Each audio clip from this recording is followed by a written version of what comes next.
Hello everyone, Maggie Abbott here with Houston Area Parkinsons Society.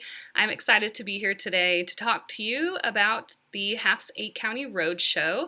And the topic that we're going to talk about today is balance and falls and Parkinson's. Here we are on our last stop. We couldn't do it in person because we needed to social distance. So I'm glad that we have this medium here to talk to each other.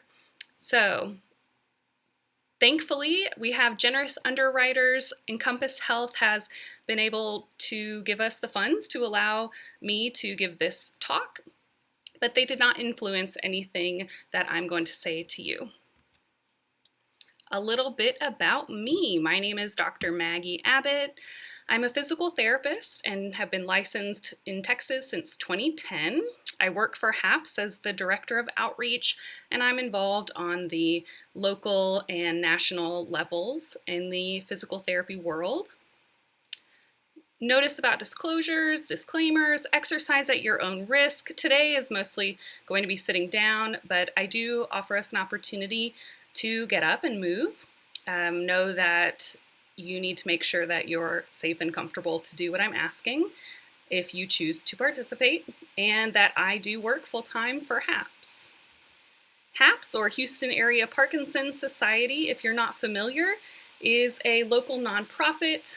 We see a world in which all affected by Parkinson's have the hope and confidence and support needed to live life to its fullest. So I want you to know that our website here, hapsonline.org, can get you in touch with a lot more about our organization, and you can find us on all the social media platforms. What are we going to talk about today? We're going to talk about the systems of balance. We're going to talk about safety and fall prevention at your house and in the community. We'll cover not everything, but hopefully a lot that will help. We'll introduce some balance exercises that you can do with me today or later. And then we're also going to talk about what is important to someone who has Parkinson's. So what do you need to know specifically about balance and exercise and Parkinson's and how those affect each other? First, what we'll start with is, what is balance? It is your center of gravity over your base of support. So I say that and make everyone say it with me. Say it's your center of gravity over your base of support, meaning wherever the weight in you is most centered, wherever your feet are positioned, as long as you're safe and in that range of where your body can live, you are balanced. So a lot of different factors affect that. Here is my husband model for this. Here standing, he's showing us, here's an example. Base of support is small here, base of support is larger, and center of gravity changes when you go down, like he's going into a squat, your center of gravity also goes down. So everyone's center of gravity is different. These are just the terms I'm going to be using today. So everyone's center of gravity is going to be different, like I said, and your base of support is going to be different. Here's some examples. We've got not only is it just us standing in one place, but if we're carrying things or people, it changes how our body looks. If we're carrying heavy things, women I know understand this. It feels different carrying a purse when you're wearing heels than it does without heels. So our body responds and acclimates itself to where our center of gravity is, depending where our base of support is, to all keep us balanced. This happens in such a quick way, our body talking to our brain and brain talking to our muscles, that it isn't something we think about. It's not something we notice. If we were going to break down the systems of balance, here is the most basic way I think we can explain it, talk about it. We have systems that provide sensory input, the vestibular system, our visual system, and proprioceptive system, meaning touch. Where is our body in space? And vision provides about 80% of this sensory input to keep us balanced. Vestibular is our inner ear. Then there's integration. Integration of that input is the brain. Central cerebral cortex, the cerebellum, and the brainstem. The integration area is where we also use the basal ganglia and where dopamine is an important part. Then motor output. So what does our body do to respond to stay upright or to be moving or to be reaching to keep our balance? There are brain to eye reflexes, brain to eye movements, and then brain to posture muscles. All those together make up balance. So we look at this and we're like, oh, we're going to be neuroscientists today, I can see. And yes, you are. To understand this systems input, I'm going to break it down as simple as I can. But that's, if you want to look at this more, great website, and that resource will be available to you after if you have any questions or want to learn more about the details of specific systems that keep us balanced. So here's my diagram for us. We have sensory systems going into our brain, sensory input. One is the inner ear, our vision, our sense of touch. Where is my body in space? We have the integration part, which again is the basal ganglia, our brain doing all the work inside to say, turn on these posture muscles or fire up the glutes so that we can stay balanced on our feet. And then whenever the integration part of that, the brain figures out what it needs to turn on and off, that's when it sends the output signals. Output, motor output goes to our different areas of reflexes, really we call them, but our ankle muscles to keep us balanced there, goes to posture muscles, and a lot of eye movements, head movements, like I mentioned. So sensory information in, and then integration where we are affected because that's where the basal ganglia is and where dopamine is used, and then motor output. So there are a lot of systems involved. A lot of our body and brain it's just doing this all the time. So it makes sense there are a lot of systems involved in keeping us balanced.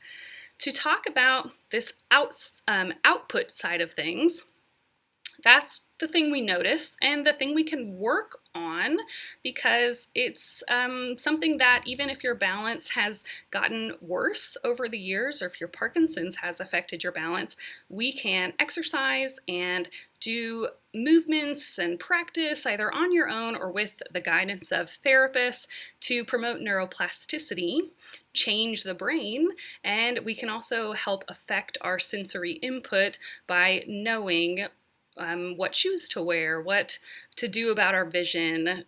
So there's a lot of talk that we need to talk about. Want to move over to this side, this motor output side of things. So when we lose our balance, what we're doing actually is losing our balance all the time. In PT school, professors talked about balance, that walking is a series of controlled falls. So does that make sense? You know, we talk about falls and it's very scary, but if we think of walking as a controlled fall, well, technically that's true. So how do we catch our balance? There are 3 strategies we use. We use an ankle strategy, we use a hip strategy, or we take a step. So this here is called the cone of stability, basically. So where you are, your center of gravity, this dot, over your base of support. And you can see that's forward as he leans forward. And then if you're reaching for something, say you feel like you're gonna lose your balance, your body will move the hips backwards.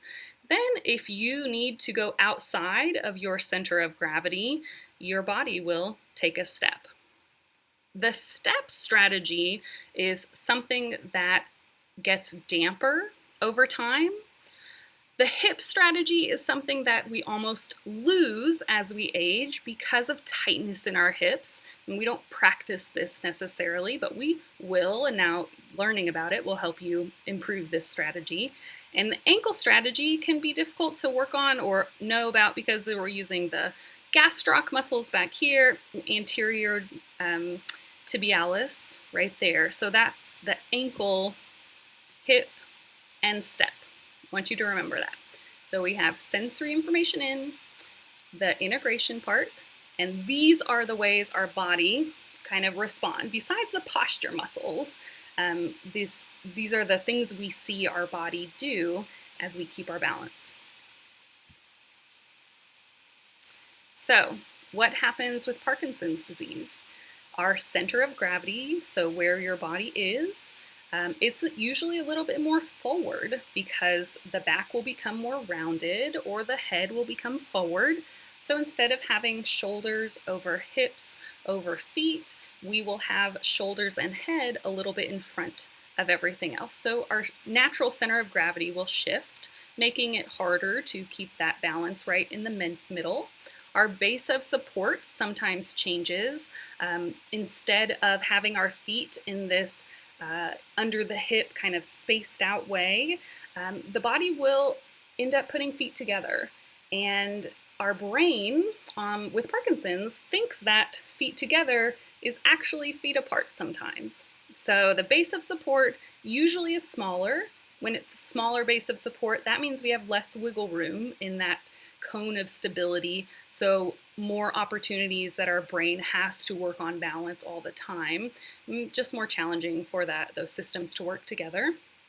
And then the balance strategies themselves, the ankle, hip, and step, those will become delayed due in part to the sensory system being a little bit damp. So the information going in will take longer to get there, or the signals getting to the brain will be quieter. So if we have quieter signals going into the brain, we have a little bit of delay in the integration area, or we have an effect. There's an effect in the brain integration because of the use of dopamine in basal ganglia, which affects our motor output. So that's what I mean by delayed balance strategies. So at this point, take a breath and know that input, integration, output, we're going to talk a little bit more about these, but your body works all the time to have anticipatory control over your posture. Your body is keeping its balance all the time, even sitting in the chair or wherever you are. If you don't understand the proprioceptive system, just hang in there with me. New words, so hooray for that. Learning a new language. Proprioception, something we can practice right now. Here's this guy's proprioception. If you can sit in your spot wherever you are, I want you to close your eyes. And if you close your eyes, you're taking away vision. So go ahead and close your eyes. And then notice if you feel your sit bones more. Do you feel where your feet are on the ground? That kind of feeling becomes a little louder. You can open your eyes now, but we rely on vision heavily. About 80% of our information going to our brain about balance comes from the vision. So that's proprioceptive input, where we are in space is there, it's just not as strong, and it's something with Parkinson's that can become more damp. So with exercises, we will have us stomp a lot. That can help give louder information through our joints. Integration system, you got that part, and then the output system, we'll practice that later. Whew. Life has its ups and downs. We call them squats. This is where we'll take a 5-second break to talk about squats, the #1 best exercise you can be doing at home, at work, all the time. It is functional because you have to get up and down out of a chair, basically using your squat. And it helps keep our strategies of balance on. So if you have time with me right now, we'll go over a squat and I'll show you what that's like. Yeah. Okay, so if I'm going to do a squat, I'm going to be on the edge of my chair. So go ahead and scoot to the edge of your chair. And you want to make sure that whenever you get out of the chair, it's basically a squat going up, reverse, then squat coming back down. So if you lean forward, this right here is our squat position, and there's where we finish. So to practice a squat, you want hips to go back first. You want feet to stay underneath the hips, and you want knees to stay over the ankles. So that is our squat. All right, squatting back and tucking under. Sit to stand, like I said, it's a lot like a squat. It's hard to just teach one without the other. What people usually do is that, and that's wrong.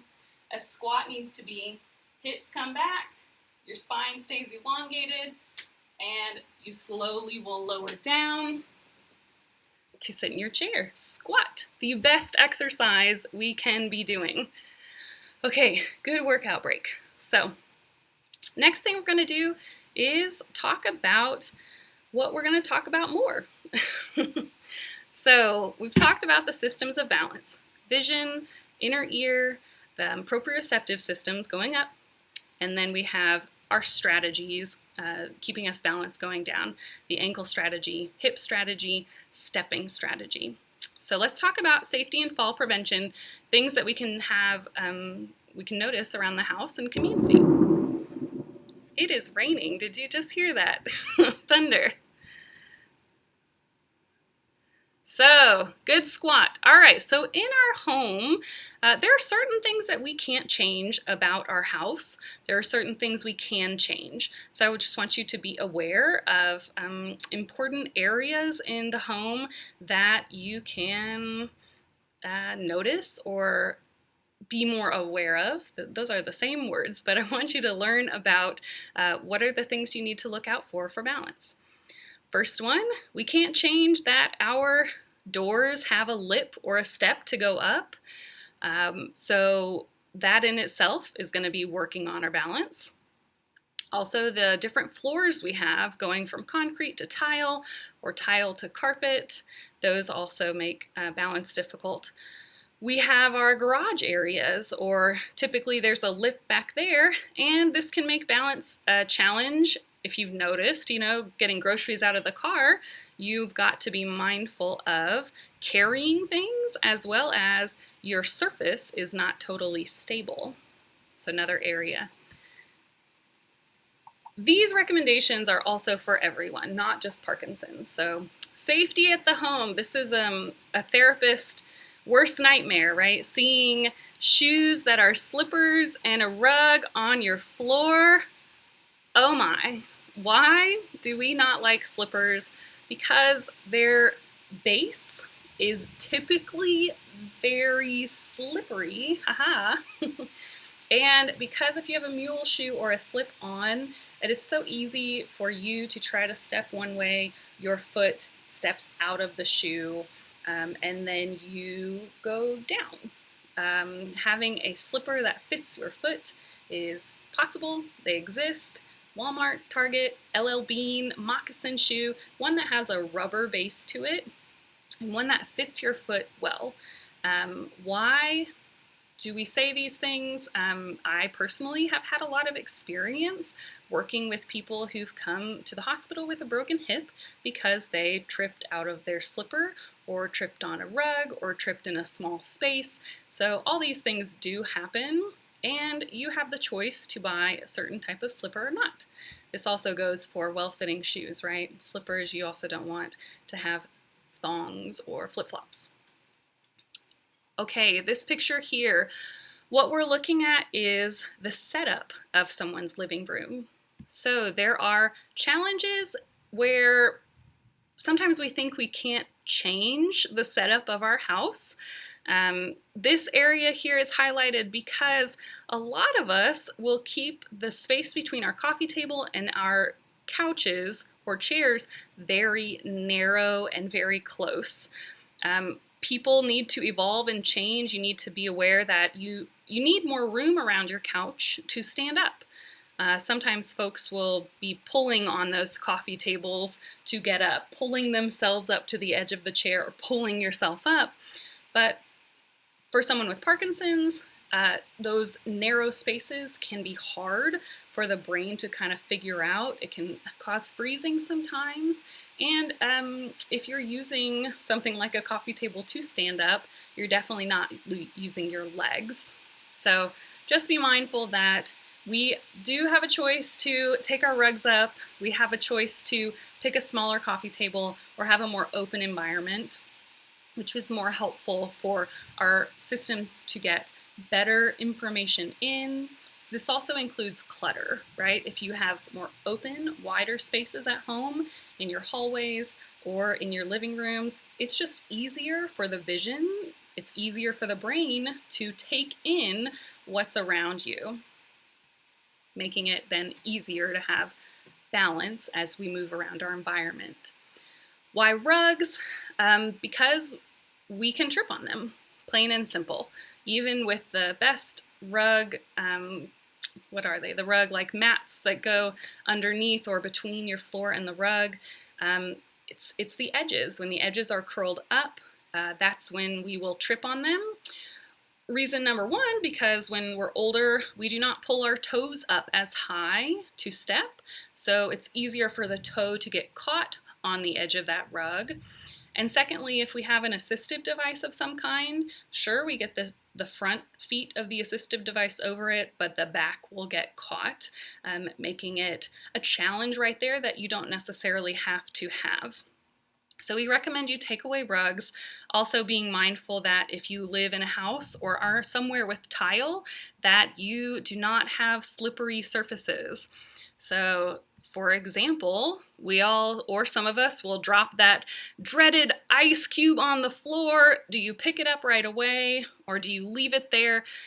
The answer is you pick it up right away, because that little puddle there can just make an extremely slippery situation, and we really are unable to correct slips like that on water.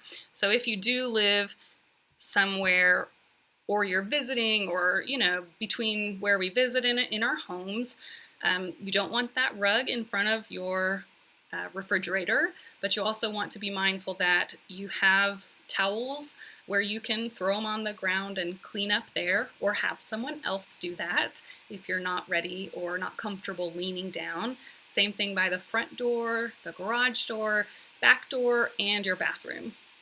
If you see that spill or that slippery surface, it's a fall waiting to happen. So be mindful and be on top of cleaning up those areas. All right, other things about being balanced in your house.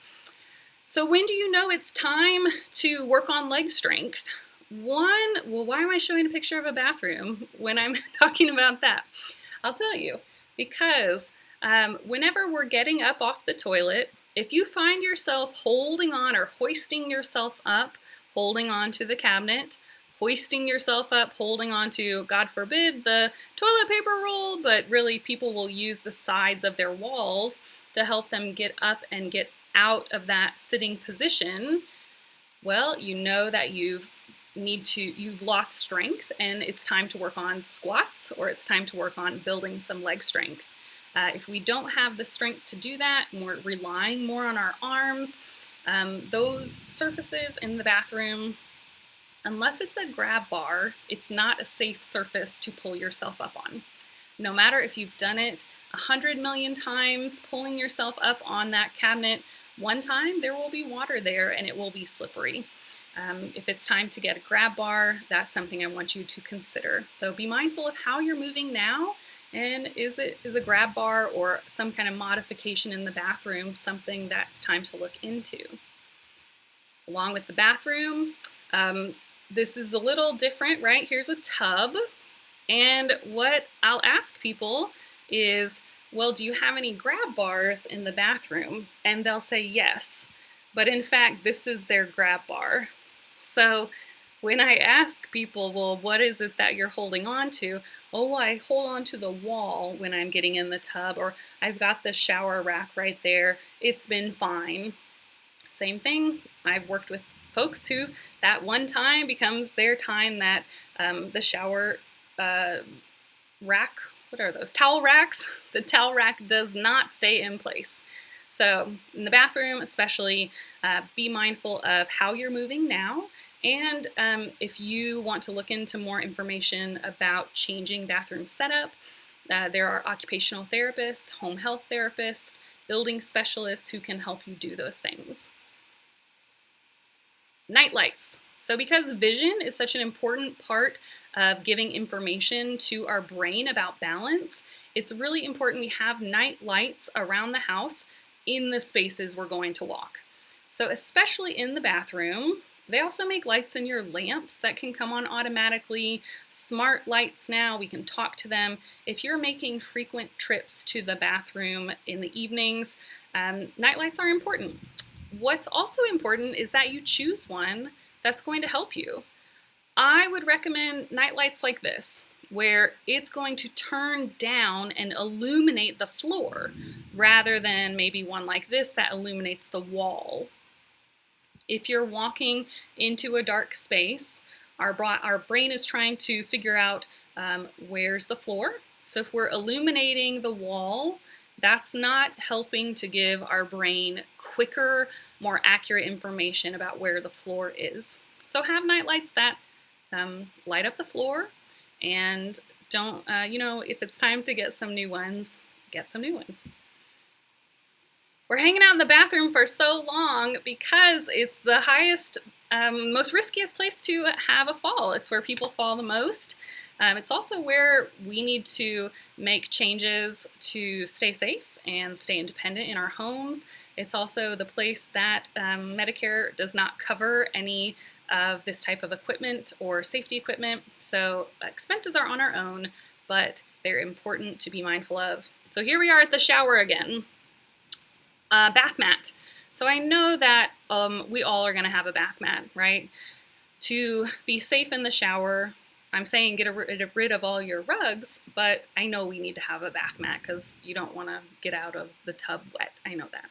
I know you know that too, right? So making sure that your bath mat has that really good non-skid surface to it is what you want to make sure you have there.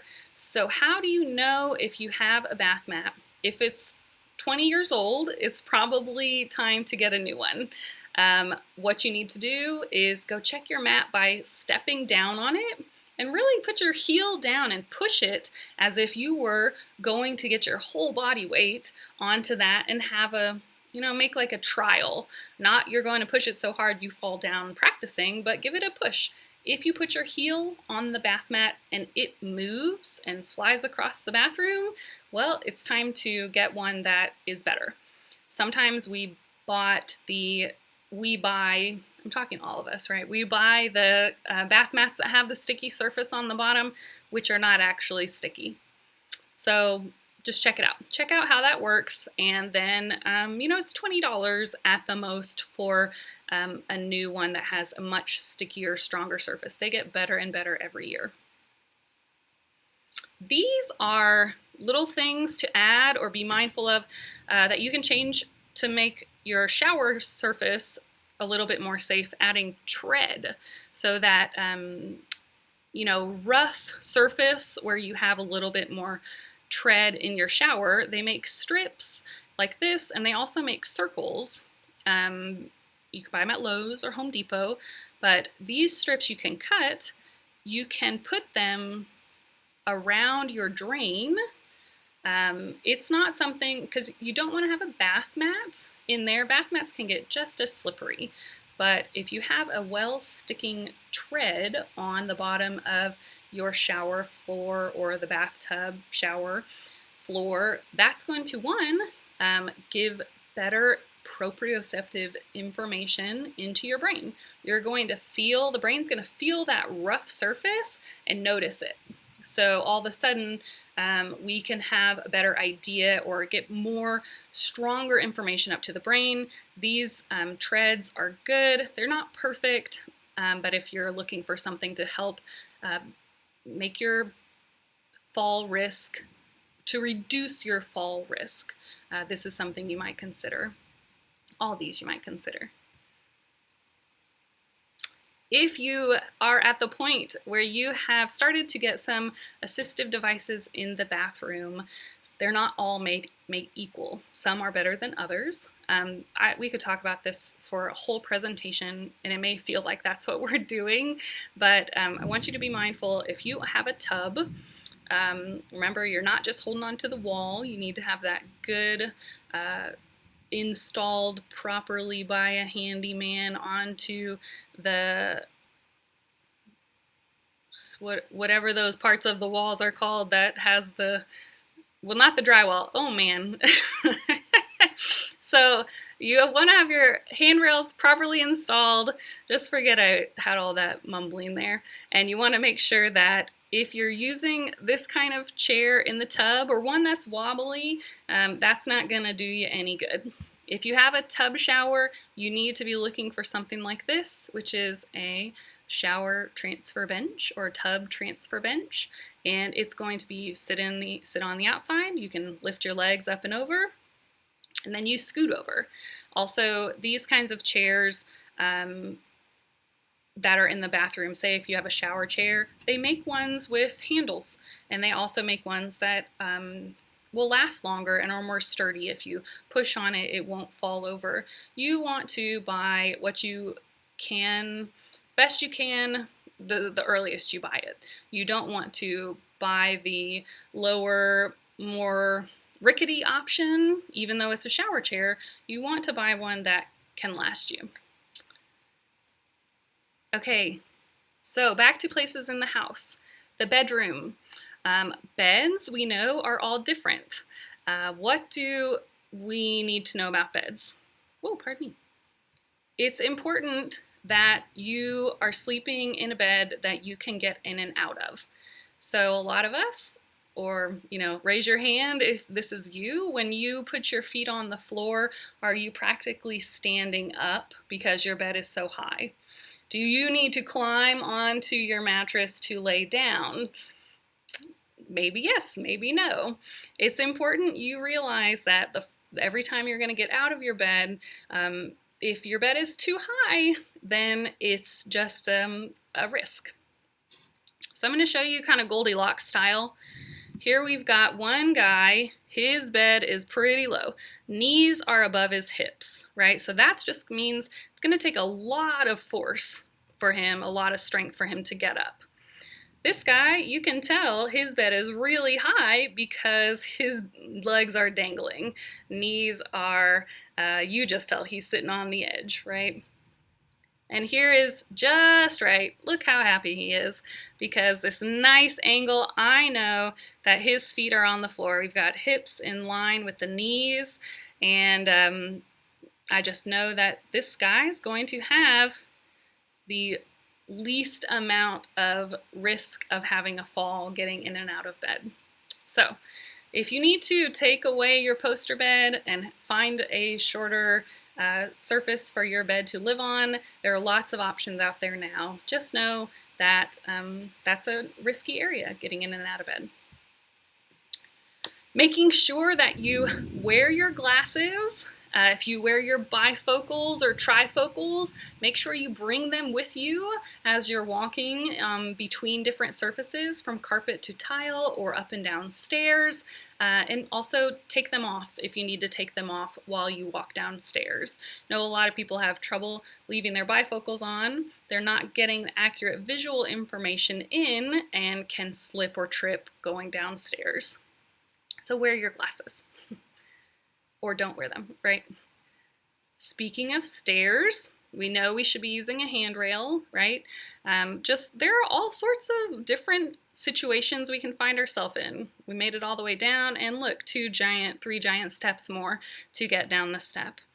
So stairs, you need to be mindful that you're not wearing your bifocals necessarily. You need to be mindful that you're not holding too much in front of you or on the side where you've changed your center of gravity, making it harder for the balance systems to adjust to your body. And you want to make sure that you also have a well-lit pathway going up and down those steps. If we have the light at the bottom of the stairs, downstairs, perhaps that's one that stays on in the evenings, or there's another set of night lights that light the bottom. Stairs are also really handy and a good place to exercise, the bottom 2 steps, but in terms of balance and fall prevention, holding onto the handrail every time, making sure that you feel the step before you're stepping down on it, and making sure that it's well lit once you get down to the bottom of your steps. What about shoes and balance? So, talking about proprioception, or the information going up to our brain, if we have more rubber between the floor and our foot, that's just more squishy information that gives us even damper, just less good information up to our brain about where are our feet on the surface we're standing on. Be mindful that wearing different shoes will just change the amount of proprioceptive information getting up to your brain, and the squishier your shoe, the less helpful it is. We need to wear all different types of shoes for all different types of reasons. For sure, one that fits your foot well, but be mindful that they make a lot of what they're called minimalist type shoes. So a stronger, more firm base and less squish or less sole between foam between your foot and the floor will give better information up to the brain, reducing our risk of falls. Hang in there, you're doing great.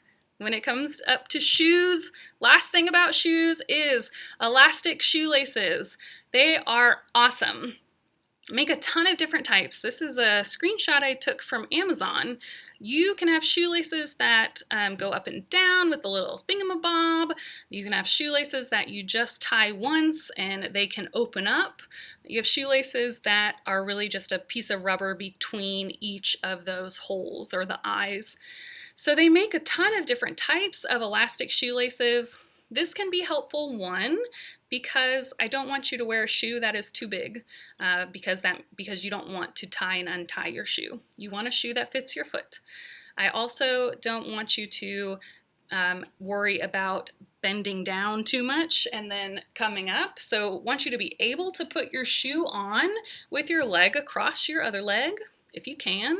But being down there, tying our shoe bent over can be tough on blood pressure and can be tough on dropping blood pressure when we come back up, or balance, if that makes sense. You know if that's happened to you. Elastic shoelaces are great.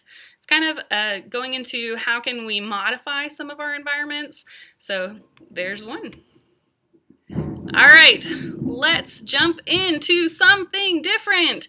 Take a breath. Whew, stretch up big. Next one. Isn't that funny? Let's talk about outside. So talking about proprioception again. What kind of information is getting up to our brain? If we are on solid concrete, we are going to get the best, most strong information up to our brain. And then if we're walking on cobblestones, if we're walking on grass, it's a lot harder for our brain to know what is firm. Maybe many of you can understand or relate to walking on grass, feeling all of a sudden like, whoa, this is a lot harder, or you notice that the balance is working a lot more. You feel that kind of brain work. Walking on sand is going to be the hardest of all.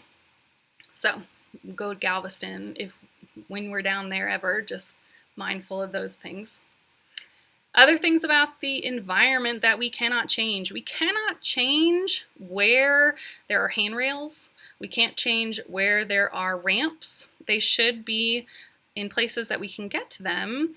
But between curbs or the, oh gosh, I don't know the names of those, but between curbs and where we park, you want to make sure you're looking around and being aware of where are those possible trip hazards.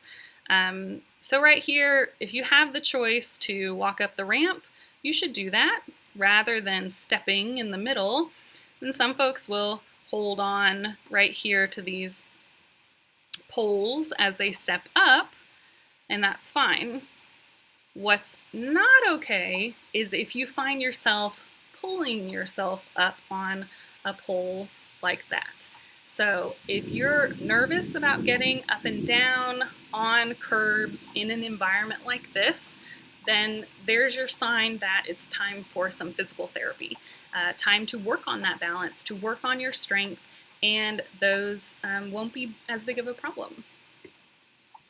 Next on our list is to do a little bit of exercise. So which do you think I'm going to ask us to do again? I'm going to ask us to do some more squats. And then we'll talk about Parkinson's, And then we will talk about balance exercises, and this will be it. So we're more than halfway through. Look how happy he is doing his squat. I just thought that was so cool. So, mindful of your form. Knees are over the ankles. They are not past your toe. Hips are going back. Arms are out as a counterweight. But squats, the best exercise you can do. Okay, what about Parkinson's? With Parkinson's, there are a lot of things that can change to affect balance and our ability to keep our balance, and also how likely we are to fall. So one is there's delayed sensory processing. I've talked about this a lot, which is less proprioceptive information, less strong information. So delays in processing in the integration part of our brain, delays from learning, okay, what am I standing on? What shoe am I standing in? Where am I? Am I going up and down a step? For the brain to interpret all of those things, not to mention, is it light outside or dark? If it's darker, it's harder to process. So that delays there. We can have walking changes, either because we shuffle a little bit, or our base of support will get more narrow, our steps will get more narrow, they'll also become shorter. Those walking changes mean that you're living in a smaller base of support. So remember back to that center of gravity picture, it's just going to be a challenge to keep balance because we're already walking on a more narrow area. Freezing, if you have any issues with freezing, that can definitely be an issue. Either getting in and out of a chair at the kitchen table, those areas around the living room that are narrow, going through hallways, going through doors, those I know can be issues with balance. Postural rigidity, so posture changes, number one, and then postural rigidity, or less movement, less ability to move in the spine, will affect our balance because it affects how the muscles can react to those quick changes that we need to. And posture, again, if we're forward a little bit, our center of gravity has changed. Non-motor symptoms would include fatigue, bowel issues, visual changes, changes to maybe sleeping. So all those non-motor symptoms that we experience with Parkinson's definitely affect our balance because it affects the way we feel. Maybe you didn't get enough sleep. Are you going to be more at risk to fall the next day? Maybe. Should you be afraid of that? No, but you need to be aware of your non-motor symptoms and be talking to your physicians about those. All right, I'm going to talk about some of the specific stuff in terms of how we prevent some falls or can make our balance stronger when we're outside because of some of the information, because of some of the issues with Parkinson's. So delayed sensory processing. What can we do when we're outside? We can reduce our distractions, meaning we don't talk to our spouse when we're in a new environment, moving around, because they don't need to have another auditory cue coming in. We need to reduce multitasking, walk or talk, have your proper footwear, and an assistive device if needed. How do you know if you need an assistive device? You're either holding on to your partner to get around outside, you're pulling yourself up, you're afraid to go certain areas, and then what do I mean by reducing distraction and multitasking? Being aware that in a new environment, whether it's in your home or someone else's home or outside, your brain is taking in all of the information. You want to give it as accurate information as you can. You want to help that sensory information in.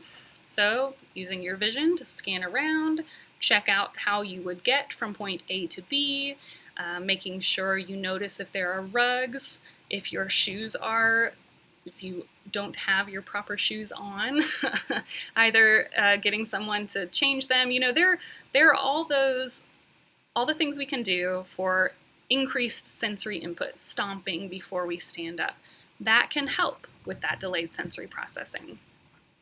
What about with shuffling, walking patterns, or freezing? If you find yourself shuffling or freezing, especially with freezing, if you notice that you're freezing, then you stop.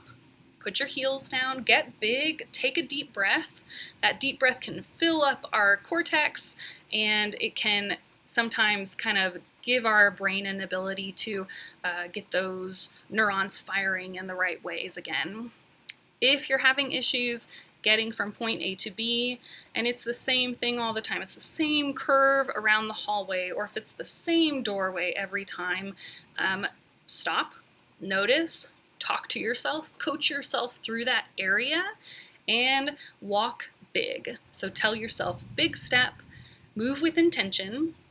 You can count while you walk through a doorway. You can sing to yourself while you walk. And also, if you notice that your freezing is making you feel like you're going to fall over, consider an assistive device.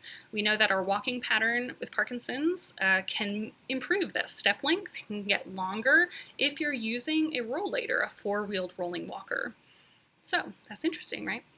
It's not for everybody, but something to consider.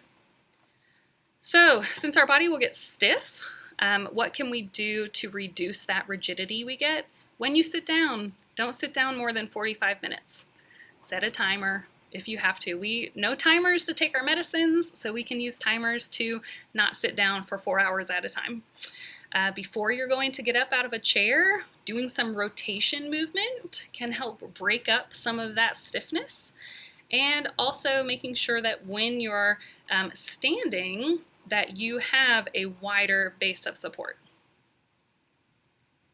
Meaning, look down at your feet. If they're narrow, move them bigger, right? You need to use your vision to help give a little bit better information to your brain where you are. What about the non-motor symptoms? Again, talk to your physician about those, because it affects how we feel, affects how our body feels, and hopefully that can improve.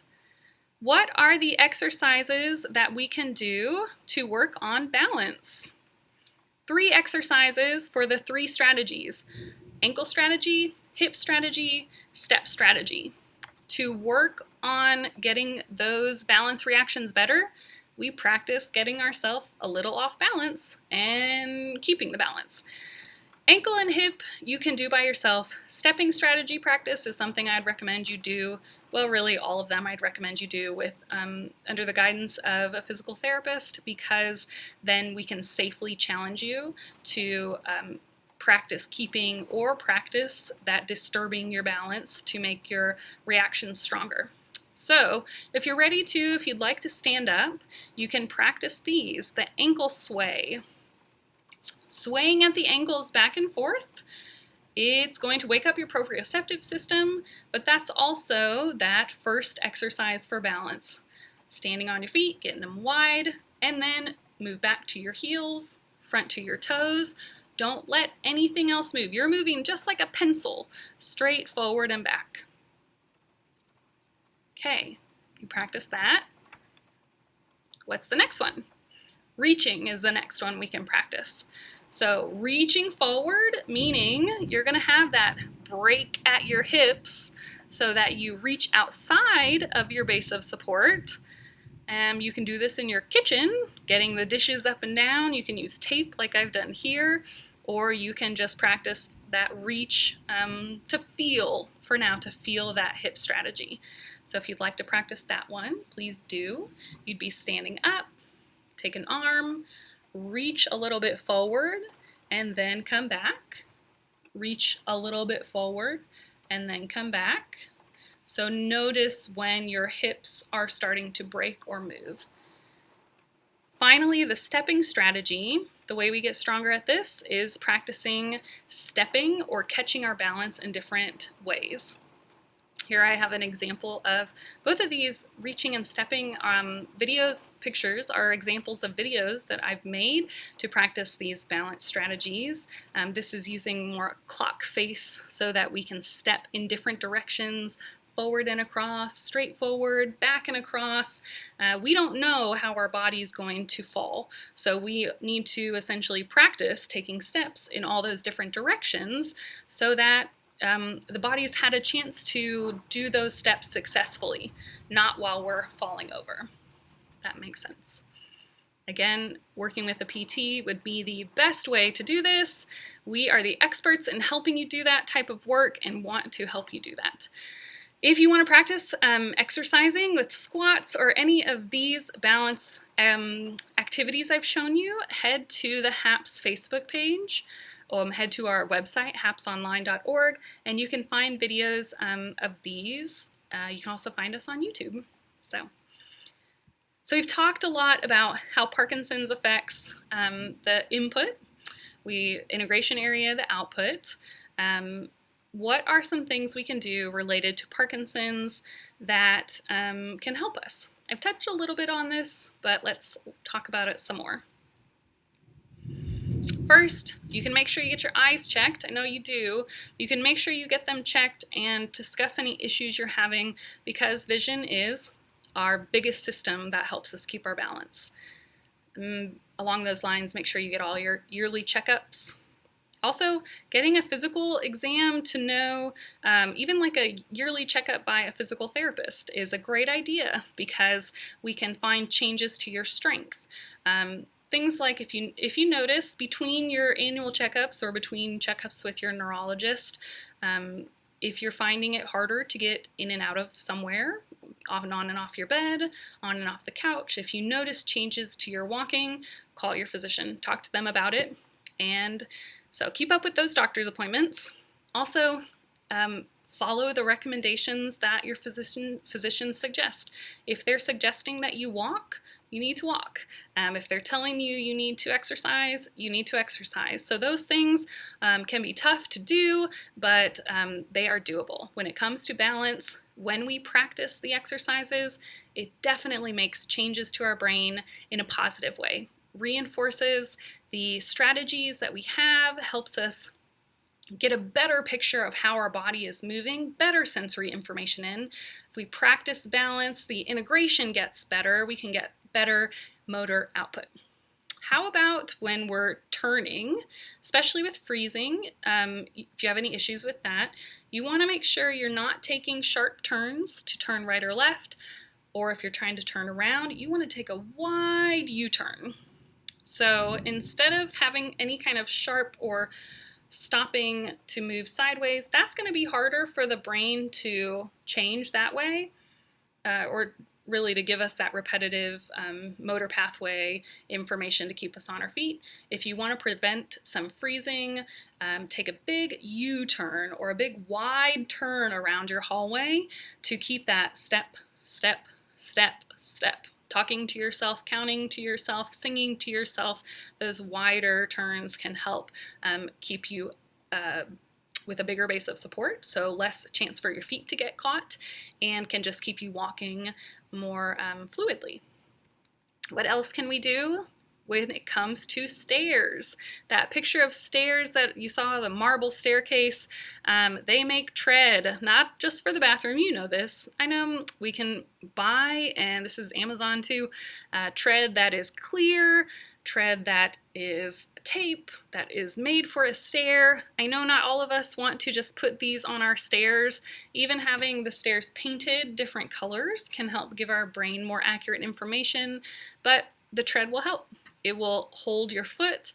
It will give you a little bit of sensory information in. It's something we can add to modify our home to keep us from falling. So here's an example of someone who put tread or some concrete tread strips back here where they would get groceries out of a car, so that your body or brain might notice where that step, number one, visually you notice where the step is, and then secondly, you get a different sensation if you're wearing like smaller shoes. We know stepping backwards is more of a challenge. So if you're gonna change any area or modify things, or this is a great place to start. Talking about getting through narrow doorways. So for example, in these pictures, I want you to look at this number 5 and this handrail. So just look at this left one for me. If you are walking and you know you have issues freezing in doorways, be sure and look past the doorway. So the brain's going to see the doorway, think that it's too narrow, and it's going to freeze because it's not sure where to step. If you can change your vision and your focus to looking at that number 5 or looking at a point on that handrail, walking big, walking towards something past the door, it might help prevent some of those freezing or keep your walking pattern more normal. Same thing here, a ton of visual information to take in. So you got to notice your changes in surfaces. You've got to get yourself to here, to the edge of the door, get yourself past that big mat, and then you've got a different surface that's more wobbly, but you've got something you can look at. So using your environment to give yourself a visual cue to focus on can help a lot with your balance. Everything I'm talking about is kind of engaging our thinking, being more aware of our environment, and that will help a ton. So, are you going to hold things where your vision is interrupted looking down at your feet? No, you should not. So if you're walking and you're holding something, it should be a bag with handles. You should avoid holding things where you can't see down, because we know we use vision. We know we tend to have more narrow foot placement. So you don't want to, at Thanksgiving, carry that casserole outside that has the lip between inside and outside, even though you might have done it forever and ever. Let someone else carry something like that, and you just make sure you get yourself stepped over, out, and stay on your feet safely. When it comes to assistive devices, could also be a whole nother talk. I want you to notice here that this gentleman who's holding on to his wife, look how happy they are. But is this the proper assistive device for him? No, I don't think so. Look how wide his base of support is. He's holding her, and it's so wide that this one cane is not really going to help him if he falls or if he has a loss of balance. So I'd recommend, if you're starting to notice, if you notice that you're holding arm in arm with someone every time you're outside, consider that that's not a strategy that is helpful for your balance. It might work at first, or it might work short distances, but in the long term, this is not something to get used to.